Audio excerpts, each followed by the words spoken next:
Hello, everyone. My name is Laura Stipik, and I'm here today to talk about our study abroad program in Kigali. So this program is located in Kigali, Rwanda. It's run through a third-party provider called SIT, which means they are the ones responsible for all of your on-the-ground programming once you arrive in Kigali. And the theme of this program is called Post-Genocide Restoration and Peace Building. Typically, we have anywhere from 2 to 5 Notre Dame students in the cohort every semester, but SIT at large has usually about 30 students in the program. This is open to juniors only, and the calendar is quite similar to Notre Dame, as you'll see here. The fall runs mid-August through early December, and the spring late January to mid-May. So the thematic focus of this program is basically looking at the origins of conflict in Rwanda and using a social, human, psychological, and economic lens to see the impacts of genocide. In addition, you're also going to be looking at the challenges and opportunities of that post-conflict restoration to see how far Kigali and Rwanda have come. So it's very important to note that there is a set curriculum for this program. So you'll be taking the below 5 classes, which are Anatomy of Genocide and Interstate Conflict, Post-Genocide Restoration and Peacebuilding, Kinyarwanda, which is the local language, Research Methods and Ethics, and you'll have a choice to either do an internship or an independent study project, which we'll go into a little bit at the end of the presentation. So generally speaking, the best fit for this program is going to be an arts and letters student. It is open to any major, but you'll see that based on the classes that were just listed, most students in arts and letters, those are going to be a little bit more applicable. Particularly for our peace study students, this is a really great fit.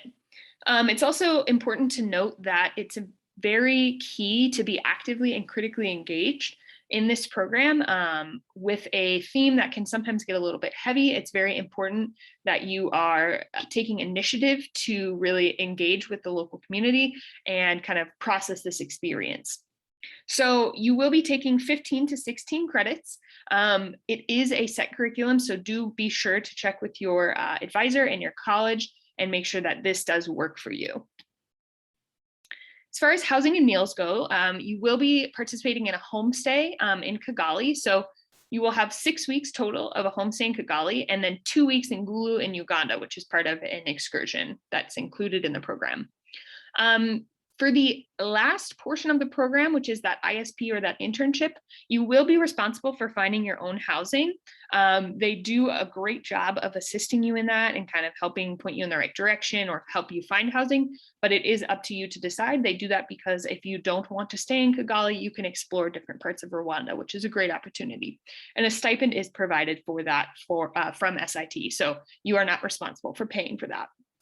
As far as meals go, within your homestay, you will get 2 meals a day on the weekdays and all meals on weekends, as well as all meals will be provided by SIT on your excursion. So many students find that most meals are provided, and typically they maybe just have to get lunch out once or twice a week, but oftentimes their host family will also pack them a lunch. And then as far as meals on your ISP or your internship, SIT does also provide a meal stipend. So you may need to go buy your own groceries and cook for yourself, but you will have money to do that.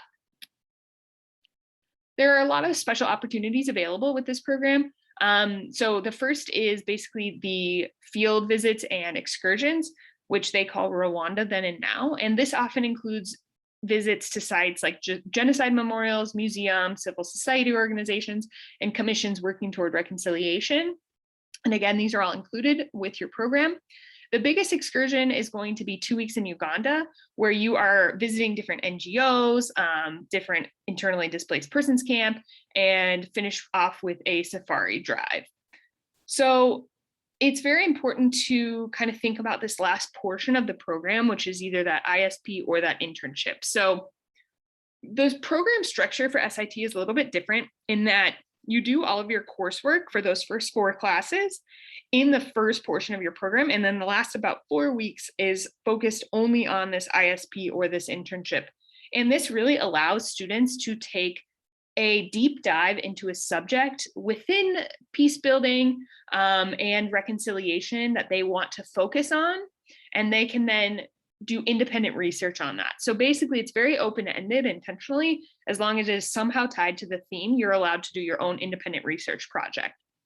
Or you can elect to get placed with an internship company that's working in the field, generally speaking, and you can also get some valuable work experience. So for students that are really self-starters and really motivated or want to do some research or want that international internship experience, this is a really great opportunity. And honestly, most of the time, a highlight for students is this last portion, because it does allow you to be a little bit more independent and explore a topic that's really interesting to you personally. So I hope that some of the information I shared today has caught your interest. I know it was super brief, so please do be sure to visit our Rwanda program page on the website. It has much more information. And don't forget that our applications do close by November 1st. And then I've included my contact information here. I am in the main building, and you are able to come in for an appointment. You can email me, or you can set up a virtual or in-person appointment via the You Can Book Me link down here. So please keep in touch. I do hope to see some of your applications, and I look forward to talking to some of you in the future and hopefully sending you to Rwanda. Thanks.